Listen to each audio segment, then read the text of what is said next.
The crystalline being that called itself Zephyr 9 had observed the universe for 37 million years. It had witnessed stars birth and die, galaxies collide, and countless civilizations rise to prominence before fading into cosmic dust. Yet standing in the cramped quarters of the human vessel Defiance, watching Captain Sarah Chen hold the hand of her dying navigator, Zephyr 9 encountered something that defied all its accumulated wisdom. "I don't understand." Zephyr 9's voice resonated through the ship's hull, a sound like distant wind chimes.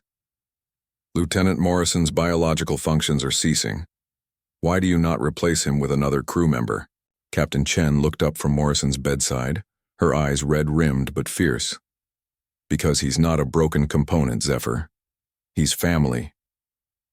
The Eternal, as humans had dubbed Zephyr 9's species, possessed consciousness that could transfer between crystalline matrices at will. Death to them was merely an inconvenience like changing clothes. They had achieved perfect immortality eons ago, and in doing so, had forgotten something fundamental about existence itself. Morrison's breathing grew shallower. His wife, Communications Officer Elena Morrison, sat on the other side of the bed, whispering stories about their daughter back on Earth. The entire bridge crew had gathered in the small medical bay, violating protocol but following something deeper than regulations. "Tell me about the Aurora on Kepler 442b again," Morrison whispered, his voice barely audible. Elena smiled through her tears. "You remember how we almost missed it because you were too busy calibrating the nav computers? But you dragged me to the observation deck," Morrison managed. "Said some things were more important than precision." Zephyr 9 watched, its crystalline form pulsing with confusion. In its vast experience, it had catalogued the death rituals of thousands of species. Some burned their dead, others launched them into space, a few even consumed them. But none had ever done this. None had ever made death feel like it mattered. "Captain," Morrison's voice was growing weaker. "The new route through the Veil Nebula. It's in my personal logs. Make sure Davidson knows about the gravity wells near the third star." "I will, old friend," Chen said, squeezing his hand. "And tell my daughter." Morrison's eyes found Elena's. "Tell her Daddy was navigating the stars when he went. She'll like that." The monitoring equipment's steady beeping began to slow. "Zephyr," Morrison suddenly focused on the towering crystalline being. "You've seen everything, haven't you? All of time and space?" "I have observed much," Zephyr 9 replied carefully. "Then you know. Death isn't the end. It's just the next navigation point." Morrison's eyes closed for the final time as the monitors fell silent. The humans remained still for several minutes. Then, one by one, they began to speak. They shared memories. Morrison's terrible jokes during long hyperspace jumps, his uncanny ability to find shortcuts through asteroid fields the way he'd taught half the crew to play an ancient card game called poker. "He once calculated a jump that saved us 3 days," Chief Engineer Patel said quietly. "When I asked how he'd found such an elegant solution, he said he'd imagined what path his daughter would want him to take to come home faster." Elena laughed, softly, tears streaming down her face. "He never told me that. He calculated every jump like it was the one bringing him back to you two," Chen added.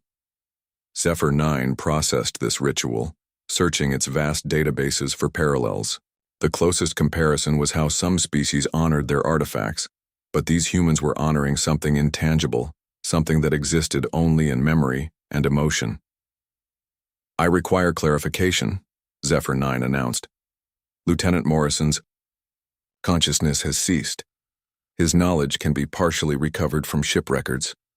His biological mass will be recycled according to standard procedure. What is the purpose of this gathering?" The bridge fell silent. Then Chen stood, placing a gentle hand on Zephyr 9's crystalline surface. "We're saying goodbye," she said simply. "We're acknowledging that something irreplaceable has ended. But why does irreplaceability matter if the outcome is inevitable?" Elena wiped her eyes and looked directly at the towering alien. Because the fact that it ends is what makes it precious.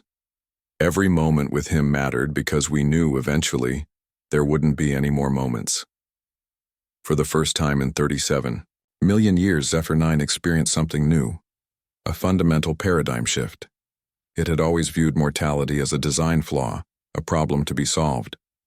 But watching these humans transform grief into celebration, pain into gratitude, it began to comprehend an alien concept. "You're saying," Zephyr 9 said slowly, "that limitation creates value?" "More than that," Chen replied. "Mortality doesn't just create value, it creates meaning. Every choice matters more when you can't make infinite choices. Every relationship is more precious when you know it won't last forever." Zephyr 9 spent the next several cycles processing this revelation. When the ship reached its destination 3 days later, something unprecedented happened. The Eternal approached Captain Chen with a request no member of its species had ever made. "I wish to learn your custom of saying goodbye," Zephyr 9 announced. "When my time with this crew ends, I want to understand what I am leaving behind." Chen smiled. The first genuine smile since Morrison's death. "That might be the most human thing anyone's ever said to me." As the Defiance continued its journey through the cosmos, Zephyr 9 began to understand that the humans' greatest strength wasn't their resilience or ingenuity or stubborn refusal to surrender. It was their ability to find meaning in endings, to transform the finite nature of existence into something beautiful and profound.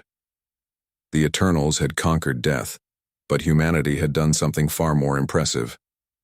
They had conquered the fear of death by learning to say goodbye with love instead of terror. And in teaching this to Zephyr 9, they had given an immortal being the greatest gift imaginable, the knowledge that some things matter precisely because they cannot last forever.